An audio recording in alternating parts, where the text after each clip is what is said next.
लेकिन अब आपको आइए दिखाते हैं संसद वाले शोले, जिसका ट्रेलर आज पूरे देश में देखा गया। इसका वीडियो ट्रेलर सत्ता के सभी न्यूज मित्रों को हम दिखाने वाले हैं। लेकिन पहले ये बात करते हैं उस खबर की जिसकी चर्चा देश भर में हो रही है। इसमें सवाल भी हैं, सियासी चिंगारियां भी हैं। आज पीएम मोदी संसद में शाम 5 बजे राष्ट्रपति के अभिभाषण पर जवाब देने वाले थे। सब कुछ तय था, पूरा देश पीएम मोदी के जवाब का इंतजार कर रहा था। तभी अचानक ये खबर आई कि पीएम मोदी का संबोधन टल गया है। पीएम मोदी आज लोकसभा में जवाब नहीं देंगे। सवाल यही है कि इसकी वजह क्या है। आज शाम 5 बजे की इस तस्वीर से आप समझिए, लोकसभा में विपक्ष में महिला सांसदों ने कैसे हल्ला बोल दिया। विपक्ष की कई महिला सांसद पीएम मोदी की कुर्सी तक पहुंची। विपक्ष की महिला सांसदों ने पीएम की कुर्सी के सामने प्रदर्शन किया। विपक्षी महिला सांसदों के हाथ में बैनर थे। पीएम की कुर्सी के पास महिला सांसदों ने जमकर नारेबाजी भी की। वैसे आज भी संसद के दोनों सदनों में जबरदस्त हंगामा हुआ, नारेबाजी हुई, सरकार से कई मसलों पर सवाल पूछे गए। लेकिन पीएम मोदी के संबोधन का टलना अपने आप में एक बड़ी बात है। हालांकि कल राज्यसभा में पीएम मोदी जवाब देंगे। आपको सिर्फ 8 पॉइंट में विपक्ष के प्लान और इस फैसले की पूरी कहानी आइए बताते हैं। कहा यह जा रहा है कि विपक्षी सांसदों ने आज पूरा प्लान बना लिया था। विपक्ष के सांसद करो या मरो पर उतारू थे। लोकसभा में बहुत ज्यादा हंगामे की आशंका थी। तैयारी यहां तक थी कि पूरा विपक्ष वेल में आने को तैयार था। बताया जा रहा है कि सिर्फ विपक्ष के 4 सांसद अपनी सीट पर बैठे रहते, बाकी वेल में प्रदर्शन करते। तो सवाल यह है कि क्या विपक्ष के इसी तेवर की वजह से संबोधन को टालना पड़ा। एक कहानी यह भी है कि पर्दे के पीछे विपक्ष को मनाने की कोशिश हुई थी। 3 घंटे की कोशिश के बाद भी बात नहीं बनी। गृह मंत्री अमित शाह और किरण रिजिजू की कोशिश के बाद भी बात नहीं बनी। पीएम मोदी का संबोधन टलने पर सियासत भी जबरदस्त हो रही है। विपक्ष के नेता पूछ रहे हैं कि क्या मोदी सरकार डर गई है।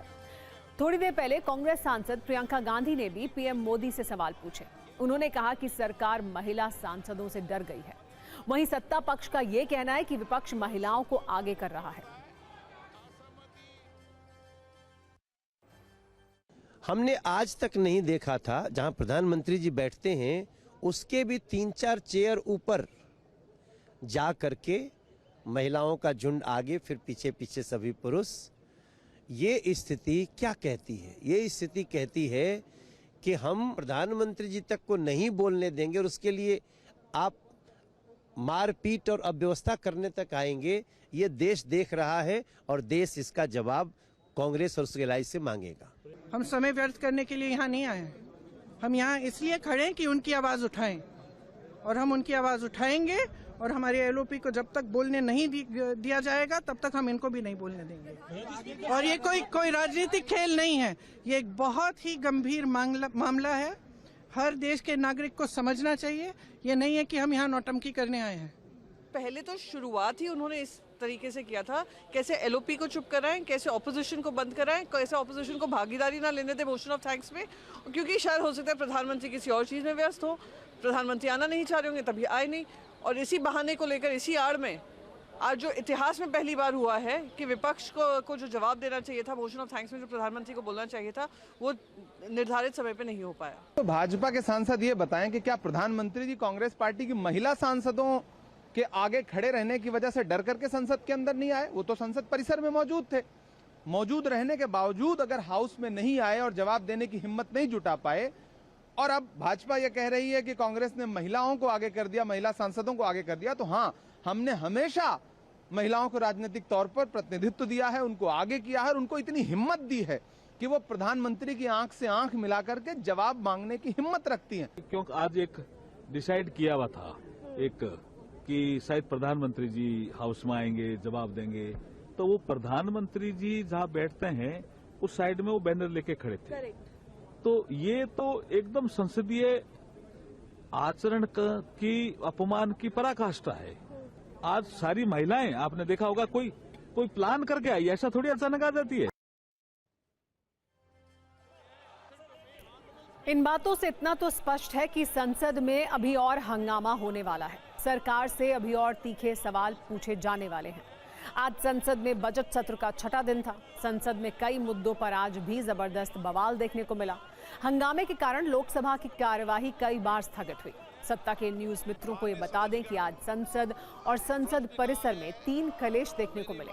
पहले सरेंडर वाले शोले हैं।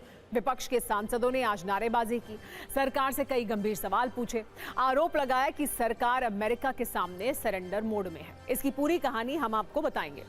दूसरा कलेश गद्दार बनाम देश के दुश्मन वाला है। कांग्रेस के कुछ सांसद संसद के मकर द्वार के पास प्रदर्शन कर रहे थे। इसी दौरान राहुल गांधी और बीजेपी नेता रवनीत सिंह बिट्टू का आमना सामना हुआ। गद्दार और देश के दुश्मन वाला संवाद भी हुआ। इसका अनकट वीडियो हम आपको दिखाएंगे। तीसरा कलेश है भारत और अमेरिका की ट्रेड डील वाला। इस पर सियासी दंगल लगातार जारी है। आज एक बार फिर विपक्ष के नेताओं ने सवाल पूछे और आज फिर सरकार ने संसद में जवाब दिया। लेकिन बड़ी बात यह है कि कुछ और गंभीर सवालों का सटीक जवाब सरकार अभी भी नहीं दे पाई है। इसकी कहानी भी हम आपको बताएंगे। सरेंडर वाले शोले हैं केंद्र सरकार पर चीन वाले हमले से जुड़े हुए। सत्ता पक्ष और विपक्ष में जबरदस्त लड़ाई चल रही है। आज राहुल गांधी संसद में पूर्व आर्मी चीफ की किताब लेकर पहुंचे। उन्होंने कहा कि भारत के हर युवा को यह किताब देखनी चाहिए। राहुल गांधी पूर्व army chief general Manoj Mukund Naravane की किताब 4 स्टार्स ऑफ डेस्टिनी का मुद्दा लगातार उछाल रहे हैं। ये किताब अभी पब्लिश नहीं हुई है, लेकिन इस पर पॉलिटिक्स लगातार हो रही है। कहानी यही है कि सत्ता और विपक्ष में किताब बनाम किताब वाली लड़ाई चल रही है। बीजेपी सांसद निशिकांत दुबे ने लोकसभा में गांधी परिवार पर लिखी गई ऐसी किताबों का जिक्र किया जिनमें आपत्तिजनक बातें भी लिखी गई हैं।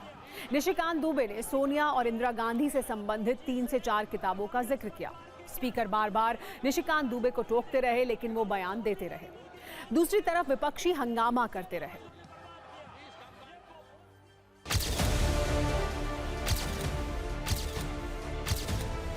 जो उचित समझो वो करो। सरकार कह रही है कि किताब है ही नहीं। Every youngster in India should see that this book exists. और मुझे कहा गया है कि मैं इस बुक को कोट नहीं कर सकता हूं।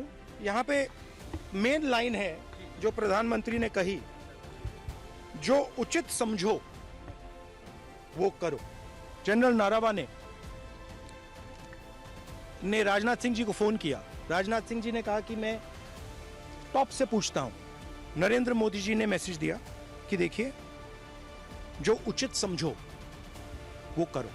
मतलब नरेंद्र मोदी जी ने अपनी जिम्मेदारी पूरी नहीं की।